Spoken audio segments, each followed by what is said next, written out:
2 تا پرستار سراسیمه دویدن سمت اتاق زنی که تازه فارغ شده بود. وقتی رسیدن بالای سرش، یکیشون با لکنت گفت یه خبر بد داریم. زن تا اینو شنید جیغ زد تو رو خدا به شوهرم نگید که بازم بچم دختره، وگرنه خون به پا میکنه.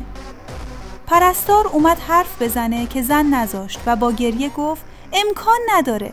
اون سر دختر اولم تا 2 سال با هم قهر بود. سر دومی سیاه کبودم کرد. سر سومی خونه رو آتیش زد. سر این یکی قسم خورده اگه پسر نباشه زندم نمیذاره. پرستار پرید وسط حرفشو گفت خانم آروم باش، بچه پسره. زن اشکاشو پاک کرد و با ذوق گفت واقعاً پسره؟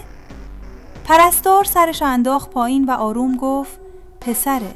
اما همون لحظه شوهرش در رو کوبید و اومد تو. داد زد اما چی؟ پرستار با صدای لرزون گفت متاسفانه بچه بدون دست و پا به دنیا آمده. مرد تا اینو شنید رنگش پرید.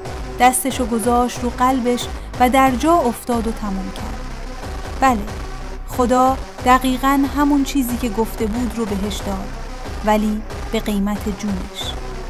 اگه تو هم به حکمت خدا اعتقاد داری، بنویس خدایا حکمت تو شکر.